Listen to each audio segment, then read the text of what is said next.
think a thriver is a dynamic state. It's not just something that you do one day. It's something that you do every day.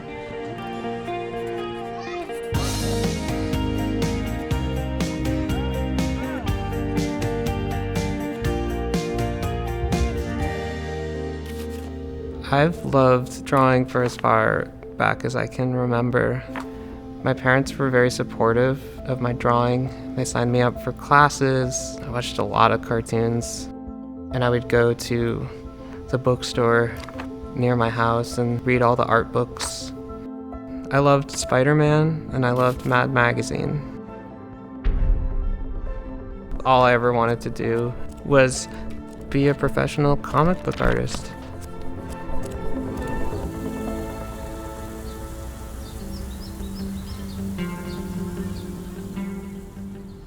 I was an incredibly fearful kid.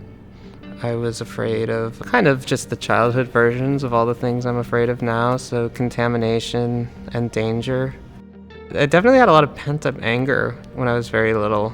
Anger that the world was different than the world that I saw in my head.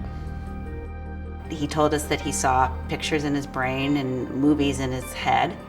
So we thought he had a photographic memory. We were first-time parents, young, and probably didn't know any better. Before I knew I had OCD, I knew that there were fixations that I would fall into. One thing I knew was that litter is bad, so I started picking up every piece of trash on the ground. This was when I was around 12 years old. And it seemed like a pretty intuitive and easy and morally correct thing to do. We took a trip to New York City, and Jason would walk around the streets and pick up all the garbage, every piece of garbage, and couldn't miss any. It got a little bit out of control. There were kids in school who would throw garbage on the ground on purpose because they knew I would pick it up. I don't think we thought of it as OCD. In third grade, they did want to test him for OCD, and I was the one who wouldn't allow it. I didn't want him to be labeled, and he was doing exceptionally well in school. He had a lot of friends, and I really didn't understand why that was a necessary thing. Around the time I was 15, I was diagnosed by a therapist with OCD, and the first thing that I did was research into it. And the thing that really scared me was the idea that this never goes away. The best way that I have of understanding OCD is it is a fear of uncertainty.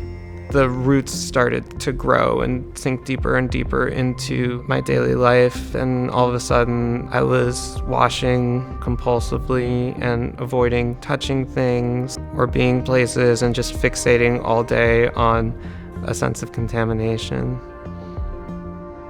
On some level, there was almost a little bit of a relief to say, okay, well, now that we know what it is, because he had been suffering, can we do something to make it better? The tactics that I used were, 1, medication. I got a prescription for Zoloft. And 2, exposure and response prevention therapy. It's sort of tackling your OCD in reverse. You go up the list from the lowest level fear to the highest, and you expose yourself to it on purpose. You do it over and over again.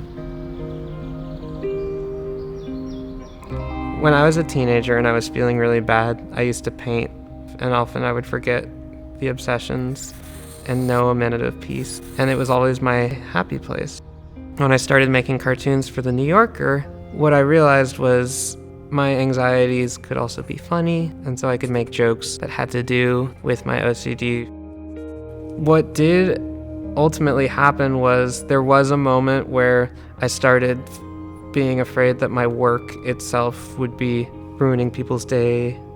I shouldn't draw this. Nobody wants to see this. If people see this, it'll inspire them to do something terrible. When the obsession started to drip into my work, that was also a moment where I thought I really need to get professional help. I wanted to be accountable somehow to actually doing this hard work. What I realized is that historically I wasn't great at taking my mental health seriously, but I've always taken comic books very seriously. And so I thought if I told a story that was about recovery, then I would have to be accountable to that story. And so it was in that moment right after committing to doing this therapy that I knew was going to be so terrible. I started making comics about exposure and response prevention therapy. We met on a dating app and we first bonded over a pop punk band that we'd both listened to in middle school.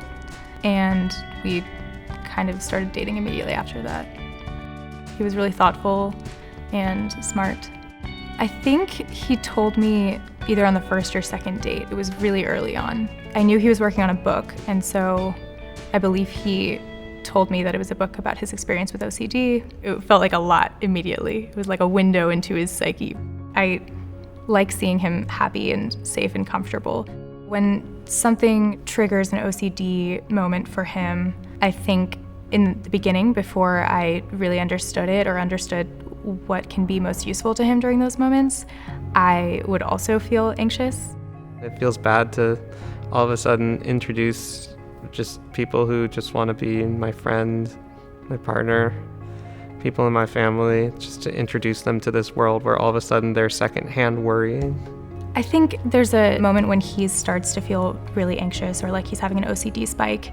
There can be a certain impulse toward frustration. So knowing how to talk to him, how to listen to him and support him, if it feels okay to do so, try to make him laugh or something like that, then that is how we can get around it.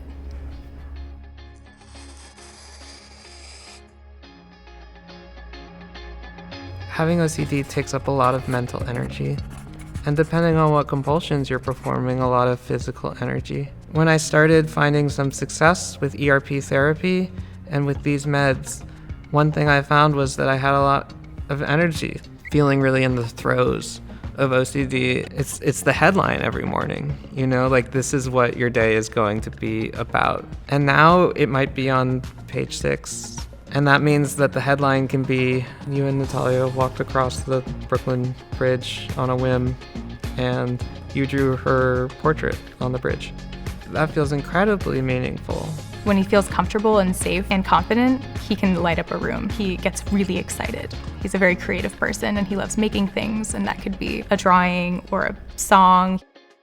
There's always going to be something that's going to be an emergency for me.